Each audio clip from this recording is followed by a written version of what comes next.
Bonsoir à toutes et à tous et bienvenue dans cette édition du journal. Comment promouvoir la diversité d'emplois que génère le numérique est bien une plateforme de recrutement anonyme conforme aux valeurs d'égalité et de solidarité a été mise en place à cet effet par l'Agence francophone pour l'intelligence artificielle.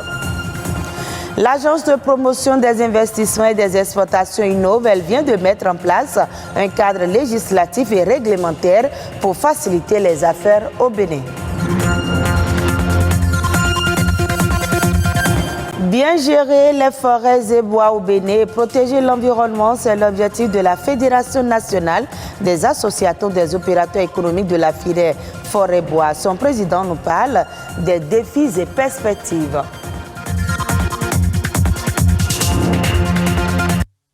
Le monde se transforme et plusieurs métiers aussi. Aujourd'hui, le numérique a fait naître bon nombre d'emplois, des emplois dont l'on n'est même pas certain de l'existence et même du nombre. Mais comment réussir à promouvoir cette diversité d'emplois dans ce secteur qui évolue si vite en partenariat avec une entreprise polonaise, l'Agence francophone pour l'intelligence artificielle met sur pied une plateforme de recrutement anonyme conforme aux valeurs d'égalité et de solidarité. Son lancement a eu lieu lors d'un webinaire auquel a pris part une équipe de notre rédaction. Les détails avec Rodrigue Babagbeto. À l'heure où la Covid-19 a accéléré l'utilisation des différentes technologies de l'information et de la communication, l'importance du numérique n'est plus à démontrer. Les technologies numériques se sont révélées de véritables opportunités pour revitaliser le marché du travail et favoriser l'intégration professionnelle. Avec la Covid-19, il y a des emplois qui sont transformés. Il y a des emplois qui ont disparu, mais qui ont été remplacés par de nouveaux emplois. Et vous ne pouvez pas imaginer les milliers d'opportunités d'emploi que nous avons. Aujourd'hui, il nous est arrivé d'avoir plus de 300 demandes d'emploi. Dans le secteur du numérique seulement, mais rassurez-vous, nous n'arrivons même pas à pourvoir à 100 emplois. Une situation qui fait naître de nombreuses interrogations, notamment celles relatives à l'accès et surtout à l'égalité des chances d'emploi dans le secteur du numérique. Par ce webinaire, l'Agence francophone pour l'intelligence artificielle AFRIA, en collaboration avec la Chambre de commerce et d'industrie du Bénin CCIB, veut répondre à ces questions. Elle décide de lancer une plateforme de promotion de l'égalité des chances d'emploi dans le numérique. Son nom, africa.incognitohr.com. Un concept de recrutement anonyme conforme aux valeurs d'égalité, de solidarité et de partage de l'AFRIA en partenariat avec Incognito HR, une entreprise polonaise. Face aux enjeux de l'emploi, vous conviendrez avec moi que toutes les initiatives sont les bienvenues. Celle que nous découvrons aujourd'hui consiste donc en un projet pilote que nous avons choisi de lancer au Bénin afin de lui donner l'opportunité d'être testé, d'être amélioré en temps réel et grandeur nature. Pour ma connaissance des plateformes de recrutement, je crois que quand je compare avec Incognito, l'avantage que ça a, c'est qu'il y a cette possibilité de transparence parce que les noms des candidats ne sont pas connus, d'une part. D'autre part, le chercheur d'emploi a plusieurs possibilités, a plusieurs offres spontanées et automatisé. Des nombreux exercices de réflexion menés sur les enjeux de l'emploi dans le numérique par les participants de plusieurs pays, il ressort tout de même que de nombreux défis sont à relever. Au nombre de ceux-ci, la formation. La création de l'école du numérique et l'école de la fibre optique, ce sont des défis que nous devons pouvoir relever. Il faudrait qu'aujourd'hui, comme à un moment donné pour l'eau, le gouvernement dit je veux une couverture 100% de l'eau. Ça veut dire que partout où on est, aujourd'hui il faudrait que Internet, la fibre, soit quelque chose qui est accessible pour tout le monde, pour que derrière, le métier que cela va engendrer soit aussi naturel. L'intelligence artificielle se révèle comme un outil d'accélération du développement. Avec la transformation que connaît le monde, l'on est obligé de s'adapter, d'agir et de se mettre au pas. Né des réformes structurelles mises en place par le gouvernement pour l'amélioration du climat des affaires et l'attraction des investissements, l'Agence de promotion des investissements et des exportations APIES innove une fois encore. Cette fois-ci, elle a mis en place un cadre législatif et réglementaire objectif promouvoir les investissements et les dispositifs de facilitation des affaires au Bénin. C'est à travers une séance d'échange entre investisseurs nationaux et internationaux. On fait le point avec Émile Azopota. L'amélioration du climat des affaires passe par la place qu'occupe le secteur privé dans la transformation structurelle de l'économie du Bénin. C'est conscient de cela que l'Agence de promotion des investissements et des exportations APIES, maillon stratégique dans la chaîne de promotion du secteur privé, présente ici son cadre législatif de promotion des investissements et des dispositifs de facilitation des affaires.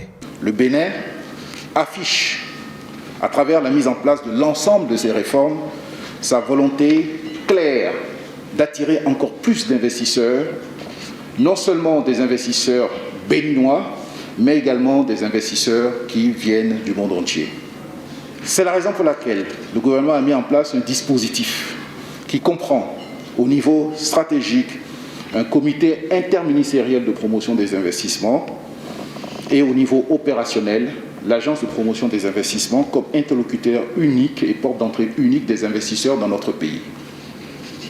La pièce est un maillon stratégique dans la chaîne de promotion du secteur privé.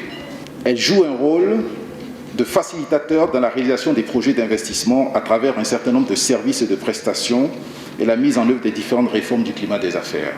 À travers son rôle de formalisation et d'accompagnement des investisseurs et entreprises, elle constitue le guichet unique de création des entreprises et la porte d'entrée des investisseurs au Bénin.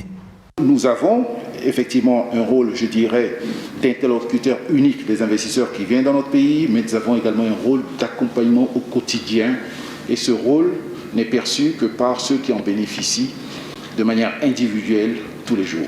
Dans le cadre du renforcement des acteurs du secteur privé, de l'amélioration du climat des affaires, de la facilitation de l'accès au marché extérieur de certains produits agricoles, l'APIES a signé un protocole d'accord avec le Paracep dans le but de contribuer à rendre la destination Bénin plus attractive pour les affaires. Placée sous la tutelle de la présidence de la République, l'APIES est le bras opérationnel du gouvernement dans la mise en œuvre de sa politique de promotion des investissements et des exportations, devenant l'interlocuteur unique des investisseurs. Nationale des associations des opérateurs économiques de la filière forêt-bois vient de voir le jour. L'objectif est de bien gérer les forêts et bois à travers la protection de l'environnement.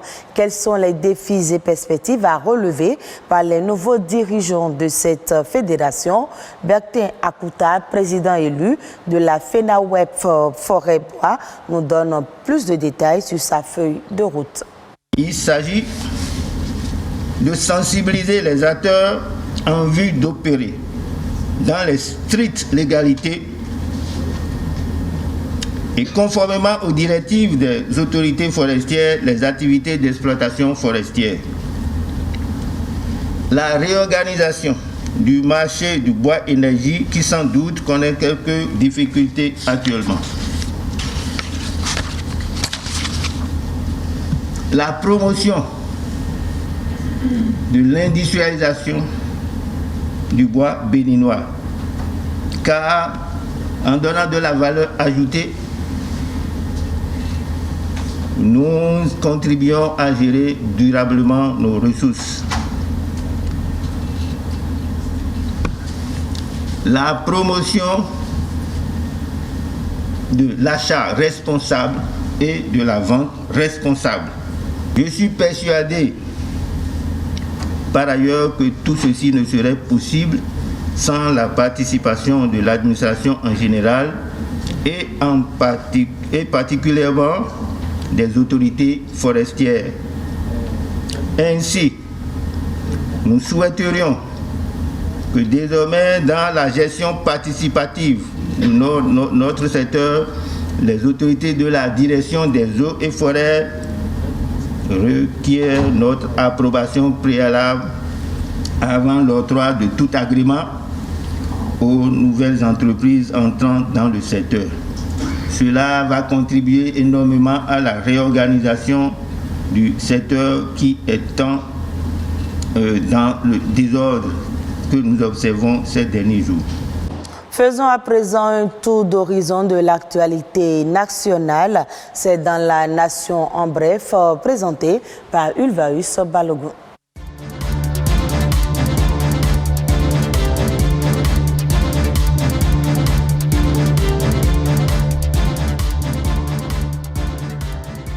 Le chef de l'État, Patrice Talon, a reçu en audience vendredi dernier une délégation de l'Association des producteurs de riz du Nigeria. Une rencontre qui s'inscrit dans la volonté du gouvernement de procéder à la croissance de l'économie à travers la diversification des filières agricoles, en l'occurrence la promotion de la filière riz, compte tenu de son importance socio-économique et alimentaire. Ainsi, avec les producteurs nigériens du riz, il a été convenu de la mise en place d'une coopération dynamique d'échange et de partage d'expériences et d'expertise.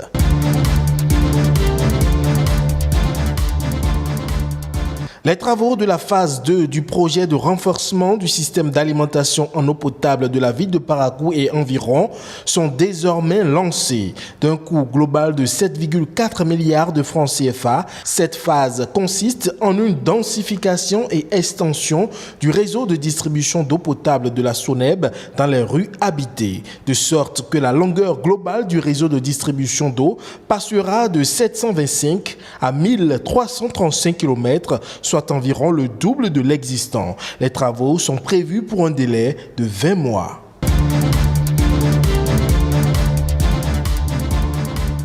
Les cyclistes et motocyclistes ne pourront plus passer sur la chaussée de l'axe Zeplak à Kassato à partir de ce lundi 1er mars. C'est une interdiction formelle du ministère des Infrastructures à travers un communiqué en date du 25 février dernier.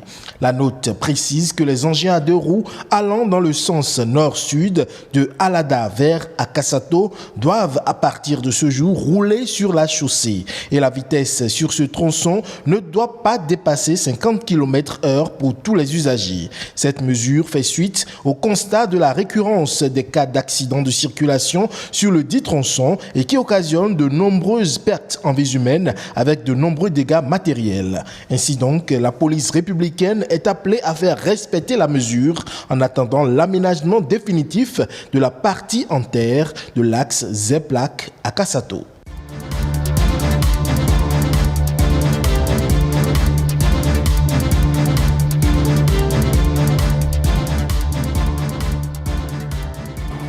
Hors du Bénin au Togo, le gouvernement lance la construction de 400 forages pour les populations rurales. Les travaux d'un coût total de 6,58 milliards de francs CFA s'inscrivent dans la seconde phase du projet d'amélioration des conditions sanitaires en milieu scolaire et rural, financé par l'Agence française de développement pour les équipes.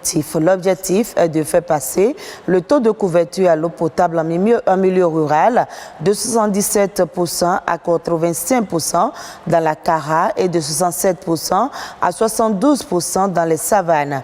L'accès à l'eau au Togo a connu un coup d'accélérateur au cours des dernières années, passant de 25% en 2005 à près de 70% en 2019 sur le plan national. En milieu rural, plus de 8000 forages équipés de pompes à motricité humaine ont été réalisés ou réhabilités en un peu plus d'une décennie.